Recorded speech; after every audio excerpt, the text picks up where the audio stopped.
இன்றே டவுன்லோட் செய்து உங்கள் ஃபேவரட் ஷோக்களை என்ஜாய் பண்ணுங்க. நகைக்கடைக்காரர் எழுதி கொடுத்த அட்ரஸ்ல இந்த வீடு மட்டும்தான் இருக்கு. அநேகமா சீதா லக்ஷ்மி இங்க தான் இருக்கணும். அவங்க தான் இந்த நகையை வாங்கியிருக்கணும்.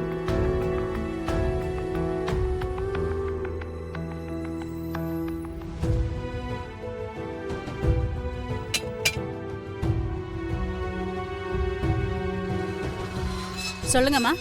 அக்கா, சீதா லக்ஷ்மி வீடு இதுதானே? சீதா லக்ஷ்மியா? அப்படி யாரும் இங்க இல்லையேம்மா. இந்த அட்ரஸ் தானே கொடுத்துருக்காங்க. தெரியலையேம்மா, நாங்களே இந்த வீட்டுல வாடகைக்கு தான் இருக்கோம். அப்போ இதுக்கு முன்னாடி இந்த வீட்டுல கொடுத்துன்னு இருந்தவங்க பேரு சீதா லக்ஷ்மியா? தெரியலம்மா, நாங்க ஒரு 5 வருஷமா தான் இந்த வீட்டுல குடியிருக்கோம்.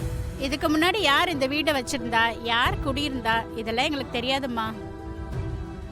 ஆனா நாங்க இந்த ஊருக்கு வந்ததுல இருந்து சீதா லக்ஷ்மின்ற பேரை கேள்விப்பட்டதே இல்லம்மா.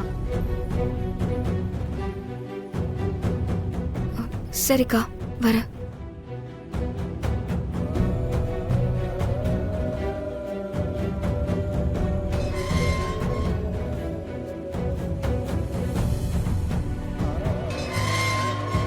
மா, இங்க வாங்க. சொல்லுங்க. நீங்க ஒண்ணு பண்ணுங்க. இந்த தெரு முனையில ஒரு வீடு இருக்கு. கீதான்னு கேட்டா சொல்லுவாங்க. அவங்களுக்கு பூர்வீகமே இந்த ஊர் தான். அவங்க கிட்ட வேணா விசாரிச்சு பாருங்க. ஒருவேளை நீங்க கேட்ட சீதா லட்சுமிய அவங்களுக்கு தெரிஞ்சிருக்க வாய்ப்பு இருக்கு. சரிக்கா, ரொம்ப தேங்க்ஸ்க்கா. வரேன்.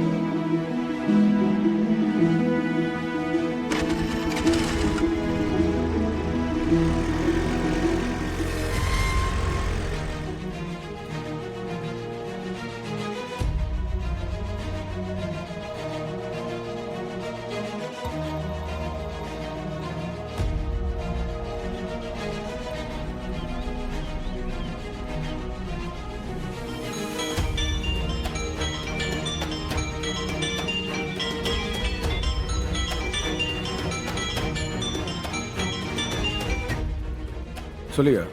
நான் திவாகர் பேசுறேன். சொல்லு. அண்ணே, 20-30 வருஷத்துக்கு முன்னாடி வீட்டோட எரிச்சு ஒரு பொண்ணை கொன்னீங்களே, சீதா லட்சுமி. ஆமாய்யா, அதுக்கு என்ன இப்போ? அவளை பத்தி விசாரிச்சு யாரோ ஒரு பொண்ணு ஊருக்குள்ள வந்திருக்கானே. யாரையாவது அனுப்பிச்சிங்களானே? யோ, நாங்க யாரையும் அனுப்பலையா. யார் எதுன்னு கண்டுபிடிச்சு அவ என்ன எதுன்னு விசாரி, புரியுதா? இத்தனை வருஷத்துக்கு அப்புறம் சீதா லட்சுமி தேடி வந்திருக்கானா? கண்டிப்பா சீதா லட்சுமியோட பையனை தெரிஞ்சிருக்க வாய்ப்பு இருக்கு. அவ யாரு என்னன்னு விசாரிச்சுட்டு வா, புரியுதா? விடக்கூடாது. சரிங்கண்ணே, நாங்க பாத்துக்கிறோம்.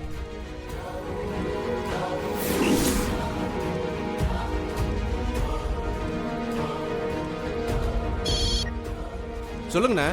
என்ன போன் பண்ணாரா? ஓ, அப்படியா? ஒரு வேலை ஒண்ணு இருக்கு, சீக்கிரம் கிளம்பி வாங்க.